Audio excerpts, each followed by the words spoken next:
Thank you very much, fellow Kenyans. Yesterday I did see the governor of Nairobi giving some infertile imaginations on the running of Nairobi County.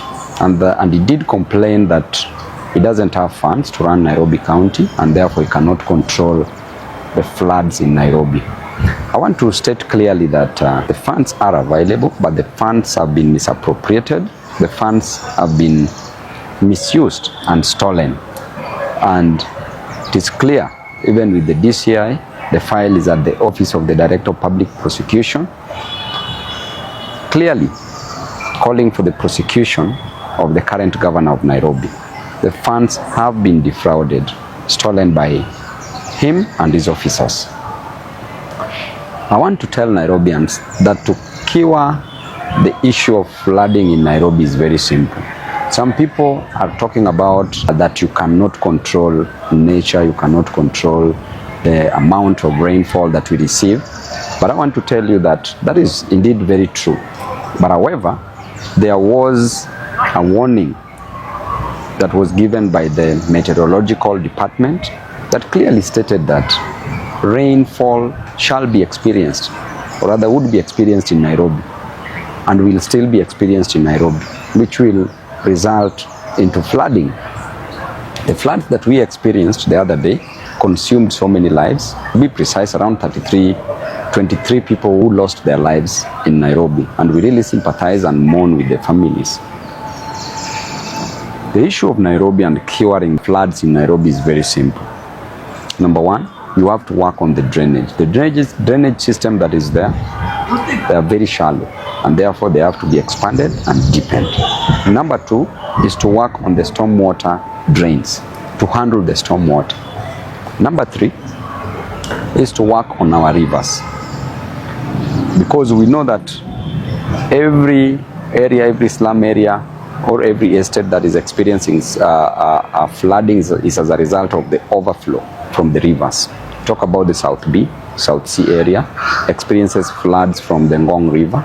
Talk about the Madare area, from Madare River, and talk about areas where the Nairobi River is passing.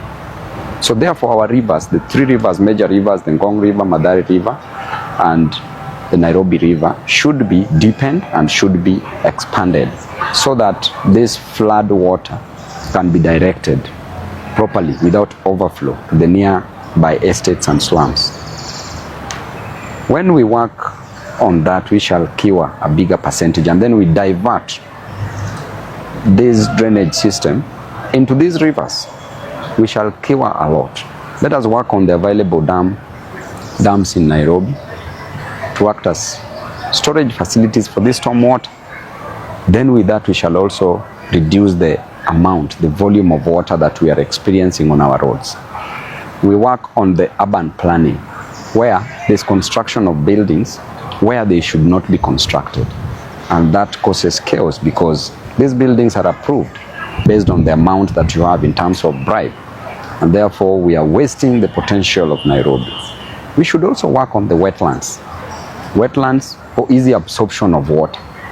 When we make illegal approval of structures, therefore, the soil that is meant to absorb water will not absorb water, because whatever you've constructed in that area will inhibit easy absorption of water.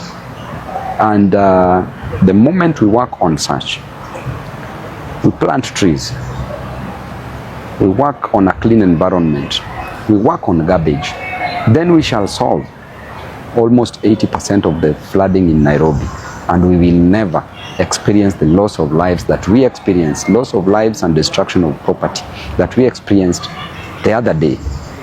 The governor talks about collection of garbage being very difficult for him, and he calls it a unique challenge that Nairobians are facing. How can collection of garbage be a unique challenge in Nairobi? Just collecting garbage, just sweeping garbage. I want to remind him that in 1967, Russia already sent somebody to the moon.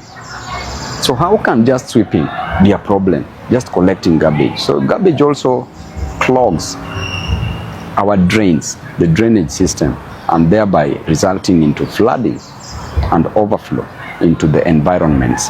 So we want to say that the government has already given up with the issue of service delivery to Nairobians, and we promise Nairobians that they shall never shed a tear.